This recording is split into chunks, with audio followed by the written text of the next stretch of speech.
This is Dying Your Way. Welcome everyone to the Encore series of the Dying Your Way podcast. I'm Claire O'Berry, I'm your host, and today we're going to highlight a special interview that I had with Toni Reilly.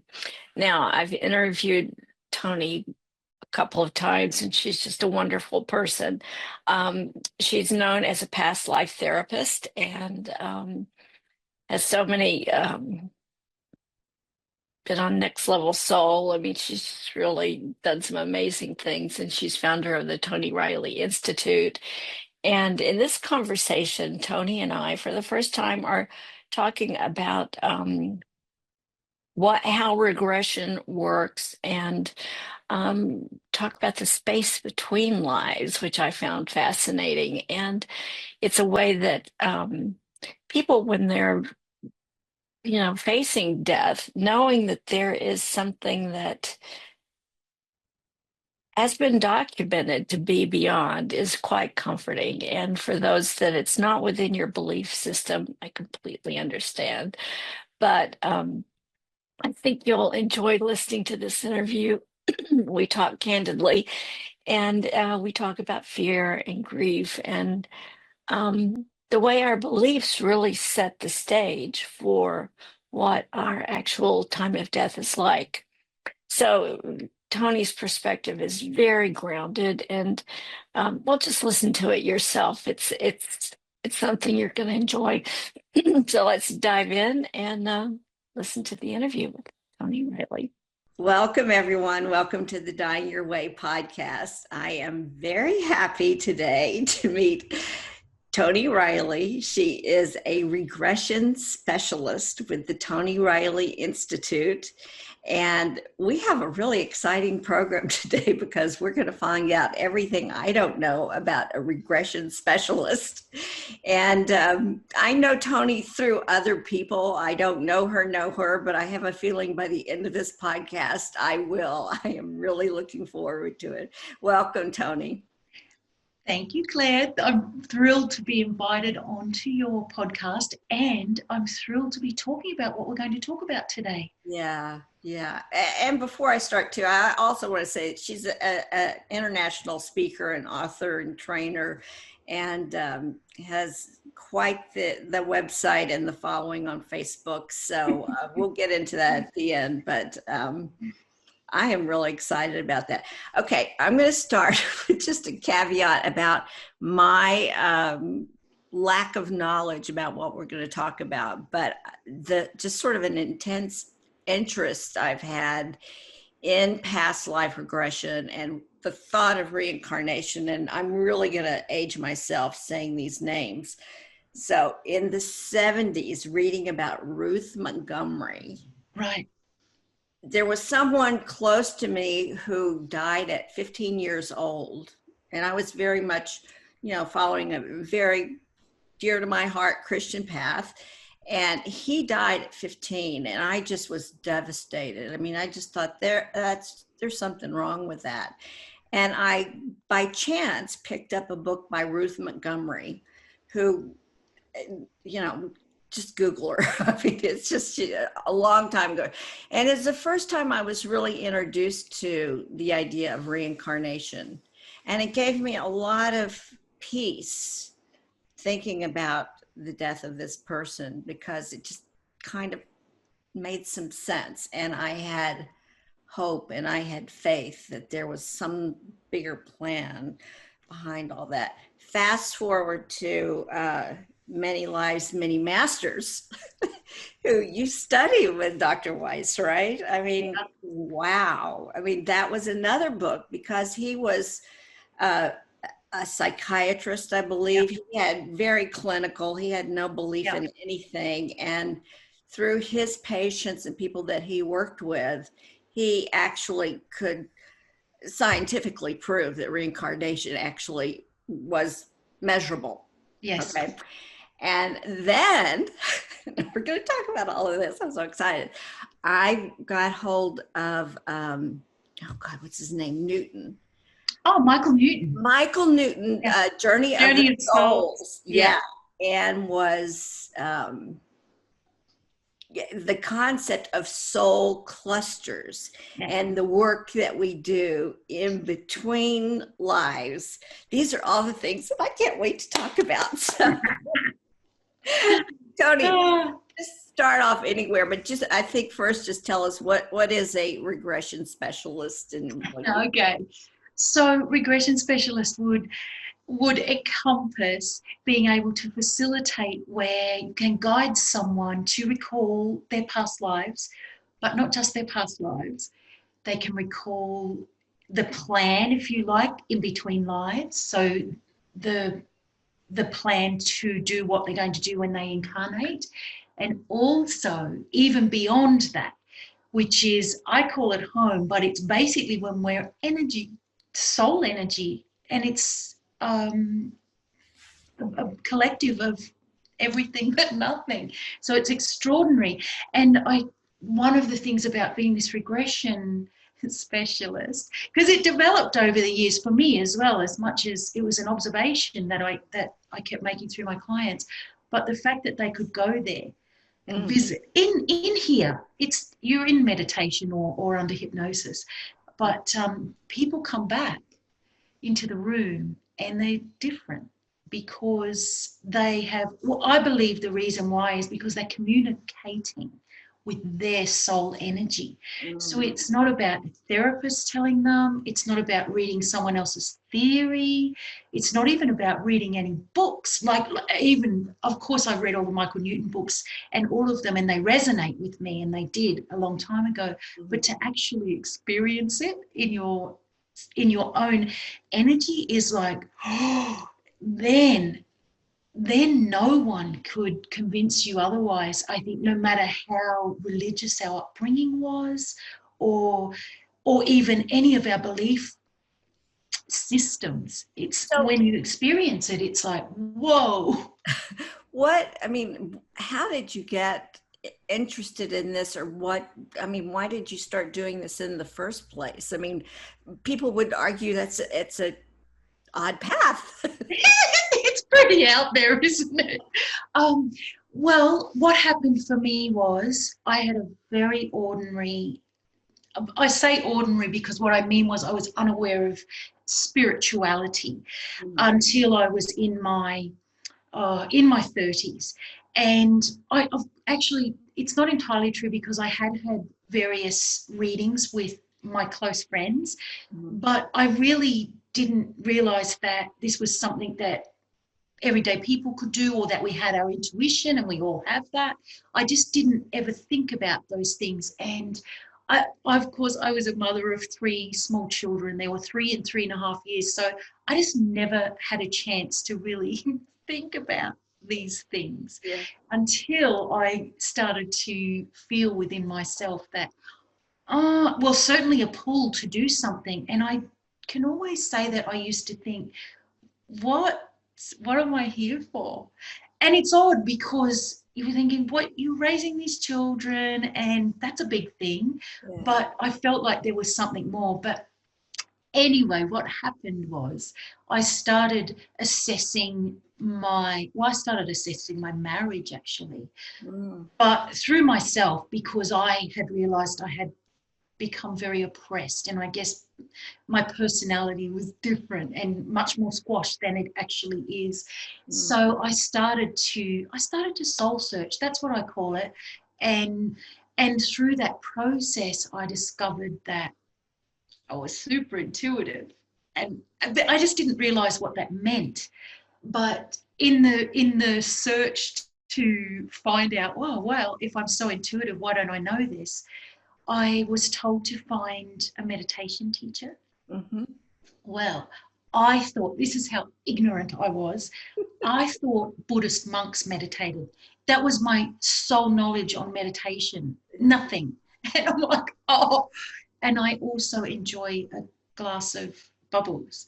So I'm thinking, oh my God, do I have to stop all of these things that I do as a regular person? And anyway, what happened was, fast forward the story, I found a meditation teacher who was a very, I say ordinary, but I mean mainstream as opposed to woo-woo. And I started to meditate, and all of this intuitive ability was there. And I thought, oh, that's what started me. She also led me to read Many Lives, Many Masters. So how did you end up studying with Dr. Weiss, and what kind of program is that? Well, this lady was in Australia actually who told me to read that book, and I instantly, after reading Brian Weiss's book, I'm like, oh, I have to go and be regressed by him. He was in the States. But so I went to her and I said, oh, I have to have a regression. And she said, oh, I'll do that. So the next day or two, she regressed me in her lounge room or living room. Wow. And I saw 3 lives, and it was extraordinary. But also after that, I'm thinking, actually, when I was reading Many Lives, Many Masters, I was thinking to myself, oh, it was the first time in my life that I knew what I was here to do. Wow. I didn't quite know what it looked like, but and it was so different to anything I'd done already in my life, because I used to program software in computers. 80 degrees. Yeah. So I'm like, okay. But what happened was, she did teach me how she had been taught regression, or to help people recall their past lives. But at that time, and I do think it's still an option actually, Brian Weiss did trainings at Omega Institute in New York. Rhinebeck, in New York. Yeah. So I went to that. Yeah. And well, actually, I became quite, I'm probably not really a shy person, but I definitely couldn't speak in front of people. But something switched in me when I read that book. And even when I got to the training, he only regresses a couple of people. It's quite a big group of people actually.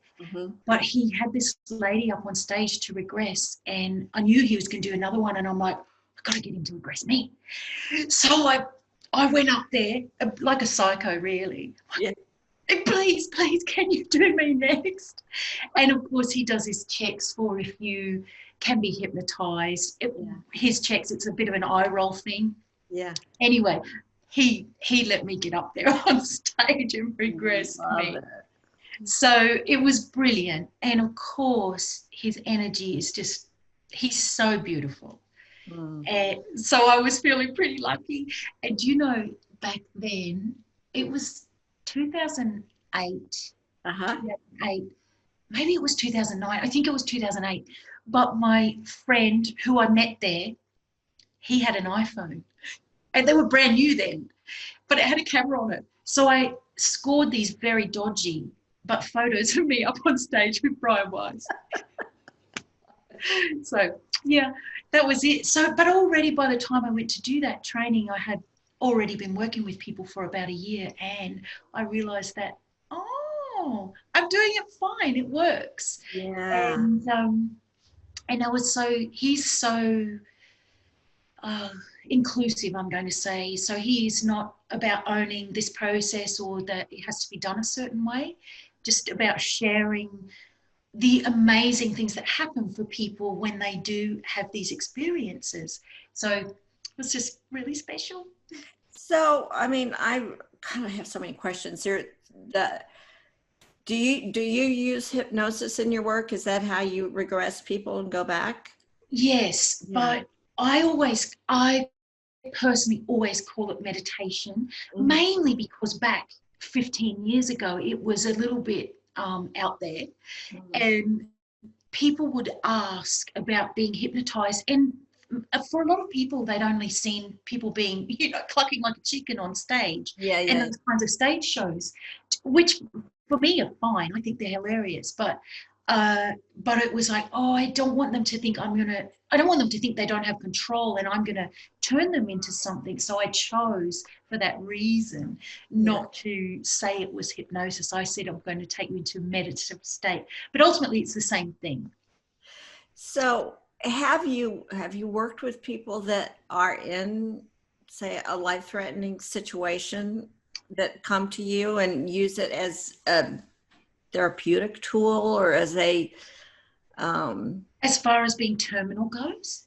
well, I mean, just so many people that I've worked with, quite honestly, and I think it's a universal fear, um, do have a fear of death and have a fear of dying. And there's a lot of anxiety around that. Sometimes it's regret because of, they're facing the end of their life, and you're kind of up against a wall and you're turning around, and all you can do is look back at your life and try to make some sense of it. And and I really haven't had, well, I guess I've had a couple of past life regressions. I don't even know if that's what you do, but it just really gave me a bigger picture of the whole ball of wax and why we're here, and what Michael Newton said this in his book, and I'll never forget it. He said, your worst enemy on earth could be your best friend in heaven.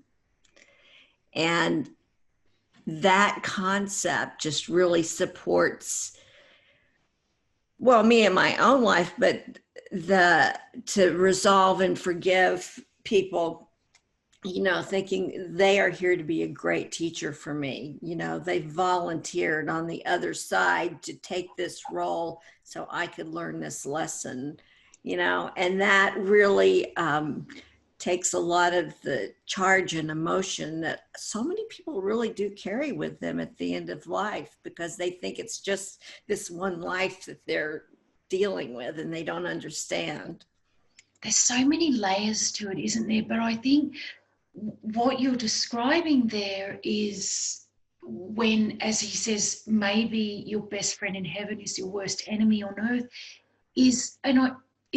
that's what gives me passion, actually, is that if I can teach people, not even teach them, share with them that we do come here together to grow. I feel like grow as a person in our life.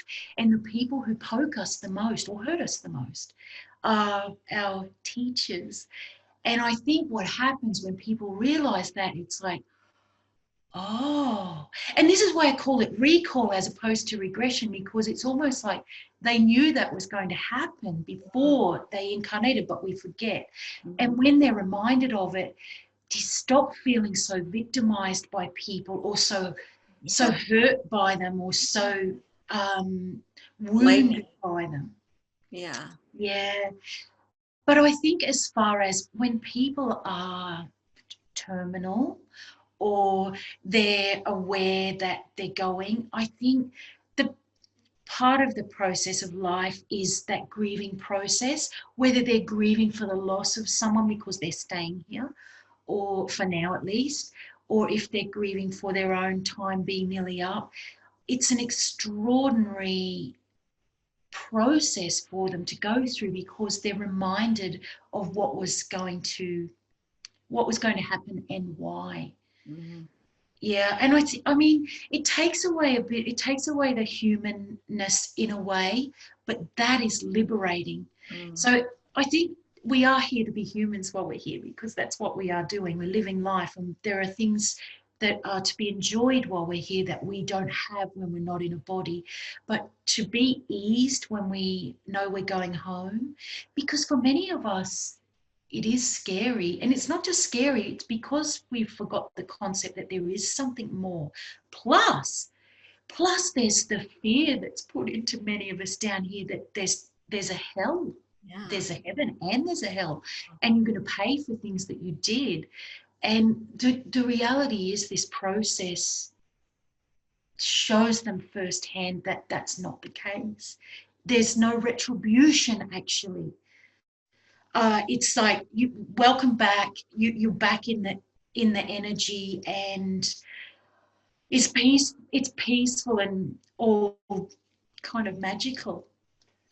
Yeah, I mean, I've also talked to a lot of people that have had near-death experiences Yeah, and actually crossed over to the other side and then came back.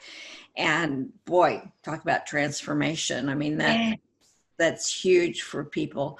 And it's not that, I mean, I think about how, when I was introduced to Ruth Montgomery, how that gave me some sort of peace as a Christian, to think that that was a possibility, that there was something beyond just heaven or hell and the things yeah, that I've been taught in Sunday school. yeah. And my brain, for whatever reason, could really accept that and wrap around that idea. But as I matured, and I see other belief systems that are culturally throughout the world, I think of people that are atheists, Yeah. don't believe in anything. They're just so, we're like just this psychological, I mean, physiological blob, and when we die, there's nothing. Yeah. So there's that.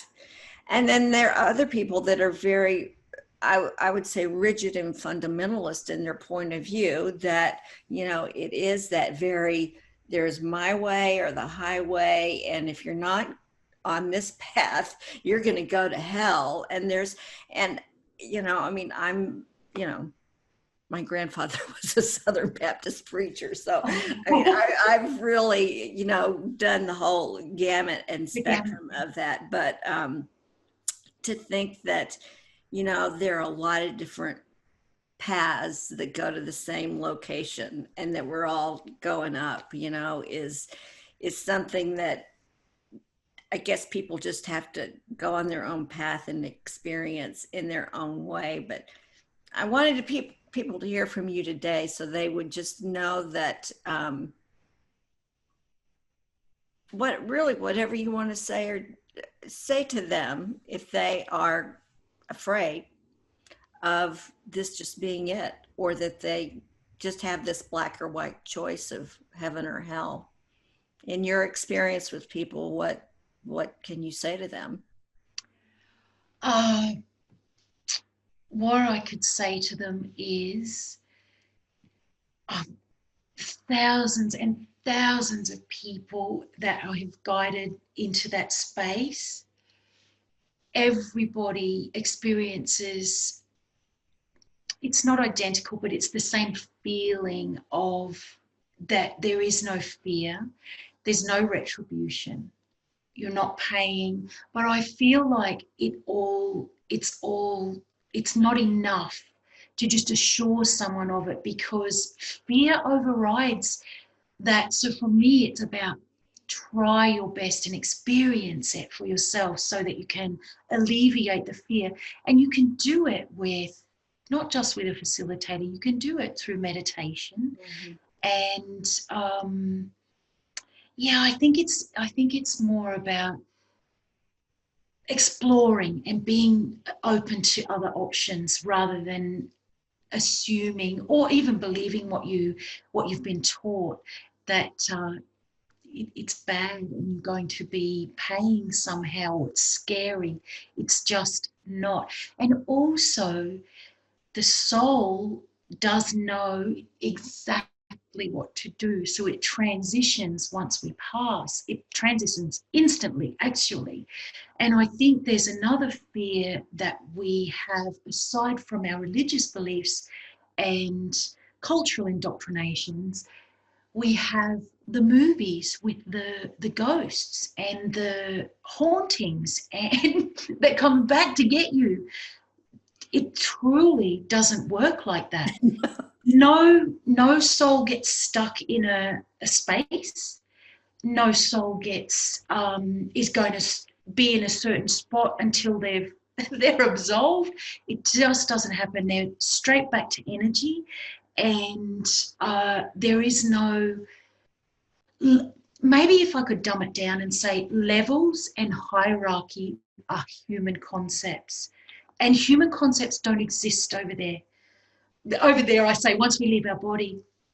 And I think it's people might be listening going, how would you know? And I honestly can say, how would I know, except that I have experienced from a body perspective. So in a relaxed state, that other place. So be open to the possibility. Yeah. Do you think, Claire, you work with this, and I mean, at the end of someone's time, and this happens in regression because the death scene's it's crucial to the understanding, but it's almost always, if not 100% of the time, a peaceful thing, no matter how fearful we've been in the lead up, or how much we don't want to leave our people, or these types of things. But actually, when the calling is there, we have a knowing, and it's peaceful. Yeah, I would have to agree. I think where the area where I work, is the leading up to that point. Yeah, the people that I've been with, and I have observed that, for the most part, not always, but for the most part, that's true. Yeah. It's the anticipatory fear leading up to it that can be better managed, because a lot of people, particularly now in COVID, are alone. They're tethered to machines. They're not getting the kind of community support that over 100 years ago. It was just naturally, death was an accepted part of that circle of life, and it just isn't now, and it hasn't been for a long time. But I think that I had an interesting, I don't know if you know who Peter and Elizabeth Finnick is, but who they are, but he is a he's a psychiatrist, but he does a lot of work with reincarnation too, but near-death experiences. Yeah.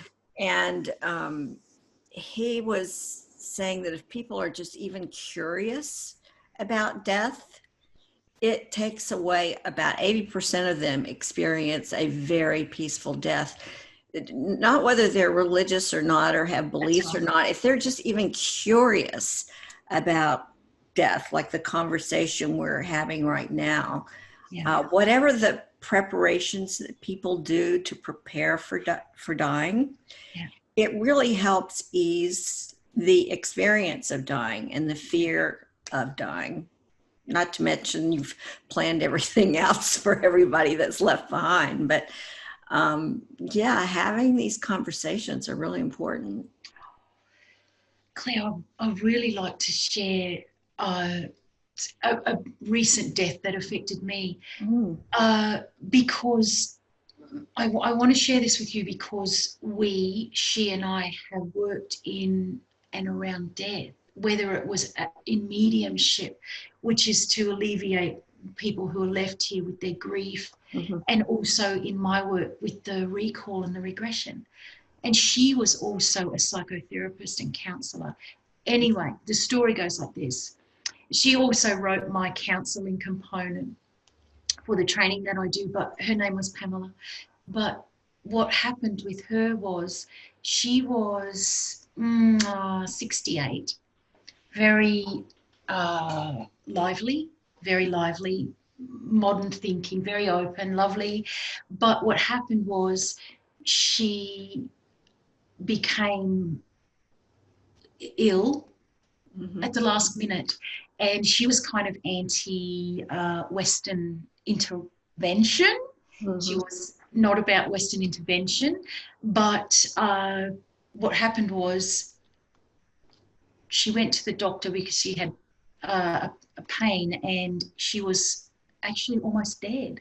She had stage 4 cancer. They gave her little time to live. She lived for 11 days after that. Wow. And I remember, because her brother had died just before, and her husband had died just a few months before, maybe 8 months before. So she was very active in comforting them through that. And I remember she was telling me as much as we knew about the concept of, and the possibilities, she was scared. Mm. Yeah. Just that you couldn't admit that. Wow. Yeah. Yeah. So, and she knew it was her time and all of those things, but she still was scared. Yeah. But yeah, and you know, even working through all of this, it was still a shock to us because we were not expecting it. Mm. But life.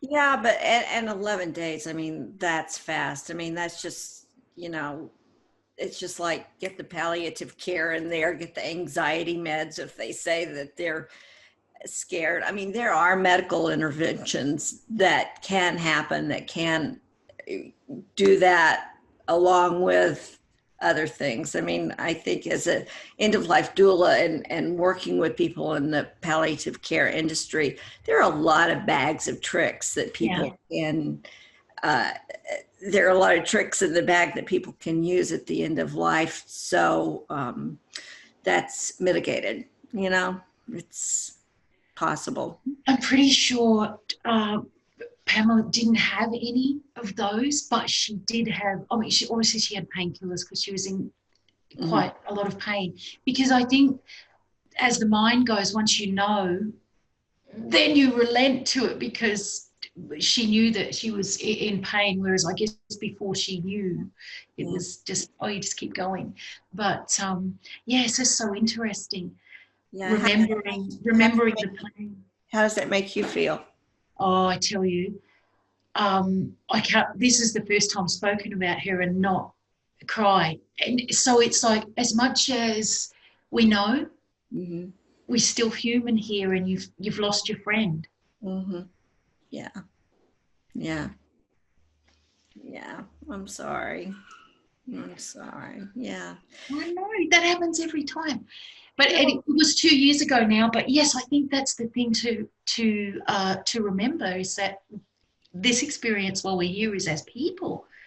So, but certainly, I feel like releasing the fear of death helps us live better now, enjoy our lives now while we're here, instead of being fearful and stopping ourselves from having experiences. Well, and you had, even though it was 11 days, you had that time with your friend. I do. To go through your own process and experience her death and dying, go through your grief and bereavement. And you're learning about dying by going through that process. And I think that's one of the things that, like you were saying, the TV and the different the fear mongering is rife. This is why, when I know that you and Terry are working in this realm, just it makes my heart sing, because also, as you said before, death was and it is the circle of life, but we lost it through fear and whatever took over our humanity. But I think that's part of the process, or the evolution now, is to get back to seeing it more as a circle of life. So give us an idea, if someone was going to say, I really want to have, a past life regression, what's that process like? How do we do that? So the process, if you're doing it with a facilitator, your facilitator will relax you, which is the hypnosis part or meditative part. They'll guide you into relaxed state. And then literally through that guided visualization, what happens is they land. I say land, but it depends what the facilitator says to do. But in my case, most often I will tell them to land. And what happens is in their mind or in their third eye, they'll be able to see visions of another time. And the extraordinary thing with it is whoever's experiencing it, you feel it.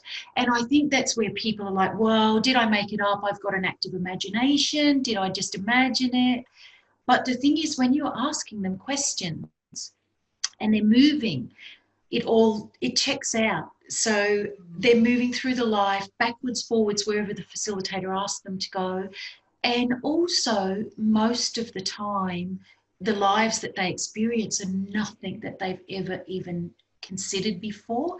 Having said that, there's the opposite as well, where someone might find that they've always been drawn to, let me think of something. They've always been drawn to Greek times when the Troy horse was around. Yeah. I'm saying that because I had regression to that time.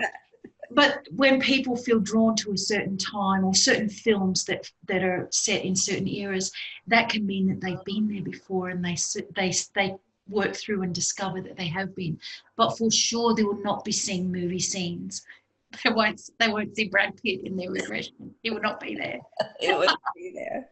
Yeah. No, so have people, I'm just thinking about my own experiences with this, and the person I'm thinking about was, came back to me in a past life regression in 2 different lifetimes, besides the one that was the one in this lifetime. And, it really fit the personality that they have now. Yeah. And the anger or the situation in the present life, when I looked at the past life, it kind of was like what I went through was the perfect karmic balance for what I had put them through in that past life.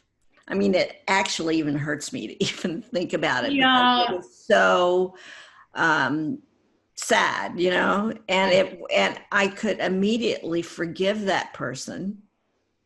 And, just, yeah, it really was healing for me to go through that, because I could see the karmic balance of why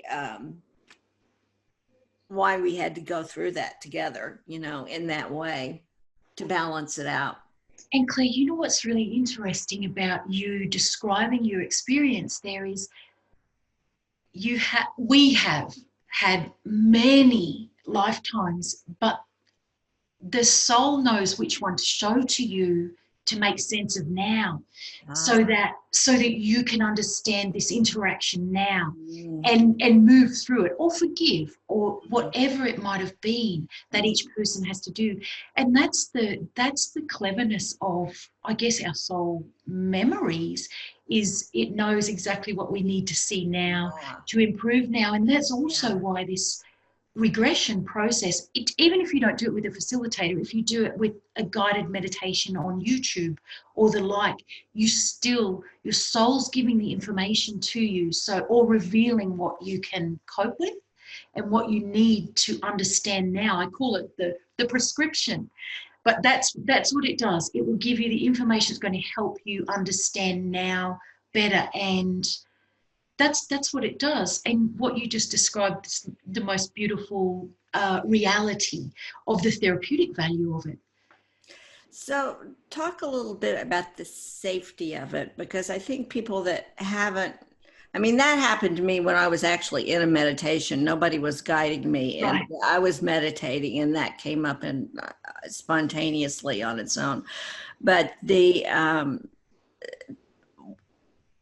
if people are fearful of this, and I think a lot of people could be, what is it that would ease their fears, or that, just talk about that a little bit, because I feel like that can be tricky if people are not into that we have a soul or this kind of thing. So often, even if people are fearful, they're coming because they're at their wits' end for trying to fix something. Whereas if people are fearful of it because they might see themselves as someone terrible, or they've done something terrible, and I assure you we all have. Yeah. But what happens is, when you're shown it, what you'll be shown, and certainly if it's facilitated, We want to find out why, because never ever are you shown a past life to feel worse or feel bad about it or feel like you have to make up for it. It's somehow to help you understand now. Yeah. And it's, I want to say it's never scary. It's very difficult to explain, but you never seem to be shown something that you can't cope with or that doesn't make things somewhat better. Mm-hmm. But I will say, if anyone is afraid, maybe then going through a facilitator is a good thing to do, so that nothing's left to be questioned. Yeah. There's a process that we'll go through so that you do understand why you've been shown a certain thing. And I think if people aren't, a lot of the time they just get it because that's how it works. But given that as a facilitator, you're somewhat of a counsellor, and there's techniques in there, there's ways that absolutely you can help your person reach an understanding so they're not left fearful and certainly never feeling bad about what's happened. Yeah. They always come out and say, even if they've been crying, because it can get emotional in there, I feel lighter. Yeah. Always. It's like a burden lifts. Yeah. There's just a lot of, there are a lot of scientific studies now that actually have, blind studies about reincarnation that, are pretty out there for people if they want to, just Google it. And, Monica Rentz in Switzerland. I mean, she's just done a lot of scientific studies about reincarnation, and I'm not trying to say to anybody it's that you have to believe it or not believe it or anything. I mean, I really don't care whether you do or not. It's like, I don't care if people are meditators or not. I don't care, what anybody's belief is, but I think once we actually cross over to the other side, it kind of is what it is, and it's great. I don't think there's anything to be afraid of, and it's great. That's the thing. Yeah. And Claire, two things I'd like to say. You talked about near-death experiences before, and they're spontaneous. They're spontaneous in a situation where someone's literally stopped breathing, but that area is where it can be facilitated for people to go there and they don't have to nearly die. So that's one extraordinary thing. Okay. And nobody comes back from a near-death experience saying it's scary. They come back and go, oh, it's really special, and well, I had to come back, but it was great. Point. That's a great point. You don't have to die to have a near-death experience. No, you don't have to. You don't have to stop breathing. You can slow your mind down and you can experience it. But the other thing I was going to say was, my next season on the LifeMap podcast, I'm going to feature case studies that have been verified, because me for a moment, I always have wanted to reach people so that they might resonate and experience recall or regression to make their life better now. So I love the therapeutic value of it. But it's not always appealing to people to think that they're messy, because I love the self-awareness component. Yeah. But to realize that insecurities, they're messy, and we all have them to an extent, but that's not always appealing for people. And I get it. So I'm feeling like if I go in with another angle as well, which is the verified cases or regressions that people have experienced, and they could go off and Google's our friend now, and people can research quite easily, but they can research because they've got the name, the first and the last name, the year, and there are documented records. Or sometimes it's so long ago that they've recalled and so out of their realm because they're not historians or maybe never did history.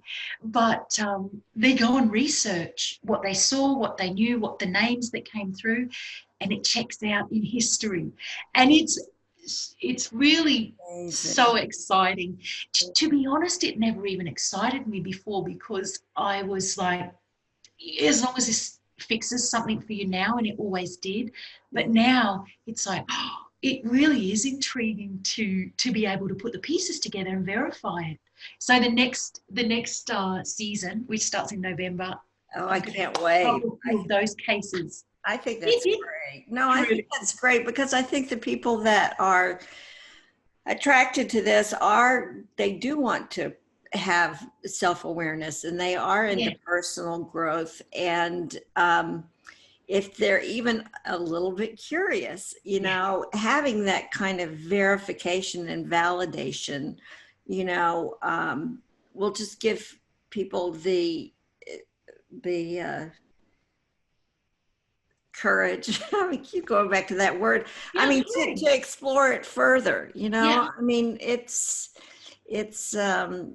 we're here for a reason, you know, and we have a purpose for being here. And honestly, maybe we'll schedule something later. I mean, I just think if everybody knew what their purpose was, you know, and really made the most of every breath we take down to our very last one. I mean, life is such a wonderful thing, you know. It so is, Claire, and I like to explain to people that touch, taste, and sound, those are things we don't have when we don't have a body, when we're not in our body. So they're just simple things. So tasting food, smelling flowers, you know, to touching someone, hugs, these things, we don't have them on the other side. So, and that's what I like to say, well, we're here for the human experience. And also probably the most critical of these things is we experience emotion here. And sometimes our traumas, and particularly our grief is a huge thing, but we're still here to experience that. And I think just if we can understand that, we stop feeling so bad about it, because it can feel so bad when we're in grief or feeling very hurt. The purpose of life, to experience touch, taste, sound, and emotion. I love that. I really, really love that. You know, I'm going to wrap it up here in a minute, but one of the things that I remembered that Michael Newton said in his book, that anybody that we meet, we have met on the other side before. Every relationship we have, what we're doing right here, right now, is because we do each other on the other side. And it just makes me really value every encounter that I have with everyone, because of the connection that we all have. Claire, that's so beautiful. And you know, maybe that's a poignant thing for me to suggest to people, even if they're fearful of exploring there. Go in with the question of, when have I been with so-and-so before? Out of curiosity, someone that you get along with maybe, and then you can have the experience from a very lovely perspective. So if there are people that are listening, and I have a feeling there'll be a lot that want to get in touch with you, what is the best way to contact you if they want to get more information or have a reading, and just how do they get hold of you? So my website is ToniReillyInstitute.com, and you can get in touch with me by email, or I'm on social media, Toni Reilly or Toni Reilly Institute, and my email is Toni@ToniReillyInstitute.com. And Reilly is, so ToniReilly. Yes, that's it. Good. Thank you, Toni. I am so happy we had this time together. Thank you, Claire. I'm so pleased and delighted that you're doing the work that you do, making such a difference. And thanks for having me on your show. Thank God for Zoom too, because now that I know you, I want to meet you in person. So maybe it's so good. The borders, and we'll get to see each other here in Australia. Yeah, absolutely. Okay. Lots of love. Bye. Love. Thank you for joining us on Dying Your Way. If it's inspired you, then please spread the word. Leave a rating and review so others can find out about us. To learn more, connect with us on Facebook or our website at dyingyourway.com. A special thank you for the artist Mel Dobra for letting us use her song, Smoke and Flame, as the soundtrack of our show. I invite you to return, hear each episode, and be part of the conversation on death literacy. I am Claire O'Berry, and this is Dying Your Way.